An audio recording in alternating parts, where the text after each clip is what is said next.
Hey guys, Matt here, or the Gold Ribbon Gamer, and today we are not doing a gaming video, we are not doing a vlog. Today I'm doing a possibly series, possibly only video like this, where I try to teach you something. Now I did do that with Scratch, but this one is more, it was a lot less fun to learn how to do it. Well, for me it was. For you it might be interesting. This is for people that want to find interesting information. So, what I'm going to be teaching today is about the birds and the bees. Now, before you click off for already knowing what it is, or for if you're younger, for knowing that your parents want to tell you that, we are not going to discuss what the birds and the bees are. We are here to discuss why is it called the bird. Why is sex referred to as the birds and the bees? So, I have my little script. I would show it, but I don't feel like it. So, the birds and the bees is used to teach children about sex without mentioning humans or sex itself. When I first heard the phrase the birds and the bees, I believed that it was because the bees' stingers represented a certain male body part, and the fact that the male sperm fertilizes a woman's egg, thus birds lay eggs. Women, they don't have the same type of eggs, but it's still technically an egg. So that's what my thoughts were, but apparently, from my research I've done, this idea is not true. I'm going to... You go over there. I was marking where I was at, and the window minimized, so I couldn't see my face. I don't know why I feel like I need to be looking at that screen when I should be looking at my webcam, but anyways, I digress. So, there are two possible origins. One, Samuel Taylor Coleridge? Samuel Taylor, Coleridge. I think it's Coleridge. He is credited with referring to the two species in the context of love in Work Without Hope. Basically, what happened... Basically, the main point of this was that he felt that the birds and the bees had more coitus than he did. Yes, I took that from the Big Bang Theory, using the word coitus. I lost where I was at again. Without hope, concept of more coitus. So the second possible origin is USC. What does USC stand for? I'm gonna look that up. What does USC stand for? University of Southern California. So, that's what USC stands for. Anyways, USC professor Edy Finnegan? Yeah, I think that's the only way I can think to pronounce it, so if I'm wrong, I'm wrong, but that person found an earlier use of the phrase in the diary of John Evelyn. In this origin, it is theorized that the phrase was based off of the fact that its placement was right next to the word cherubs. Now, I had no idea what cherubs are, so I'm going to assume that you probably don't know what a cherub is. It is, according to my other research, when I looked that up, it's apparently a lesser form of an angel in, well, it's in a lot of multiple religions. I focused more on Christianity.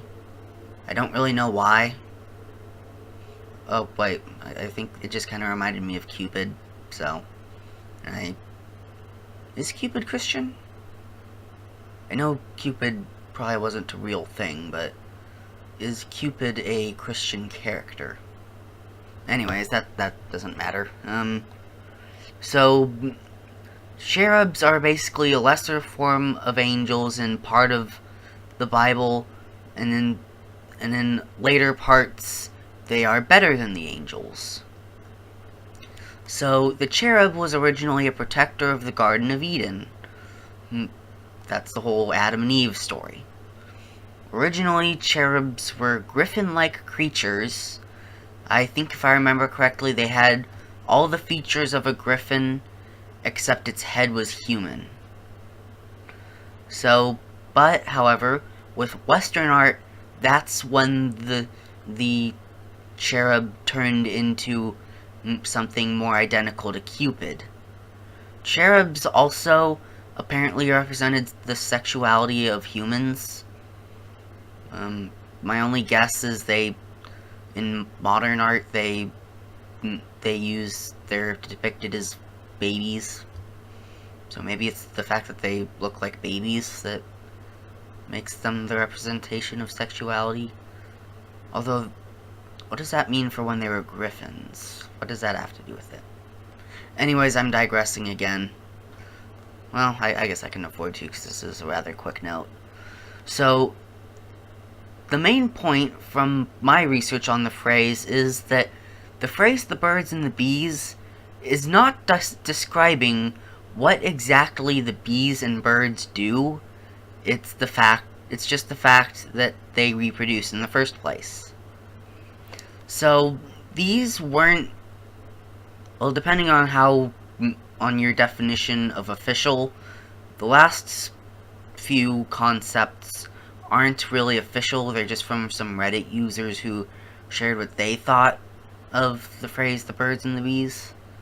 So one of them was the fact that birds and bees pollinate flowers, which is essentially flower sex. I don't know why that is so funny to me.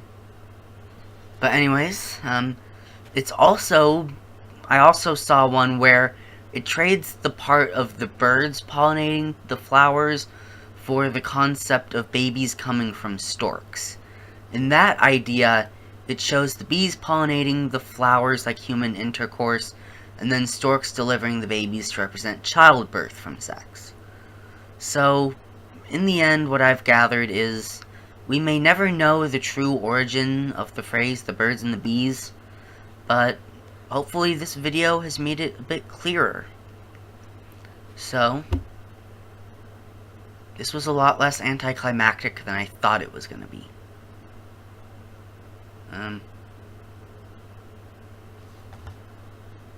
Well, since I have time, images, cherub.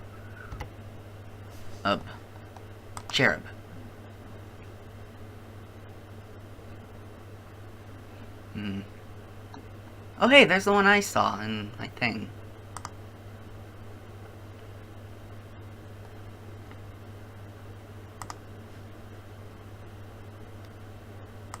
So, vlog cam, deactivate.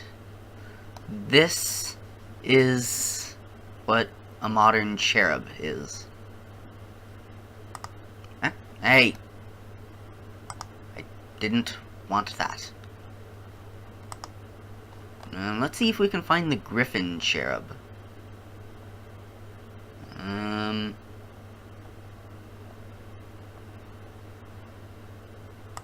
Is that really what a cherub?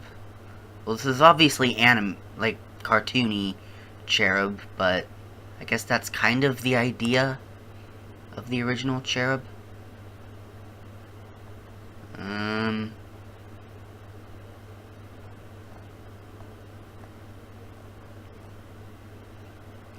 Alright, that's not working. Cherub.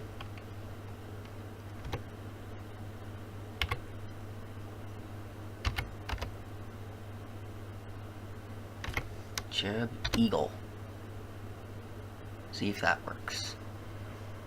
Okay, it looks like a lot of these are just random stuff at this point, but... So...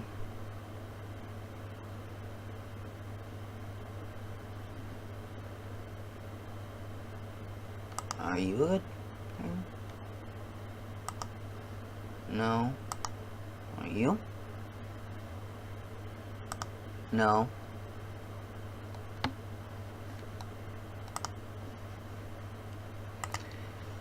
Okay, so I couldn't find the original cherub, but you'll just have to take my word for it or Google it that a cherub was also once viewed as an eagle, as a griffin human thing. Eagle, human, lion. That's what a cherub was originally. So, anyways, that's all I wanted to say. I really thought I'd have more to say, but I didn't. So once again, I'll just summarize that the birds and the bees came from literature, probably came from literature, not from someone actually thinking, hey, birds and bees kind of resemble sex somehow, so let's tell all our kids that it's birds and bees instead of males and females. So, yeah. I'm just going in circles at this point, so I will see you in the next video. Goodbye.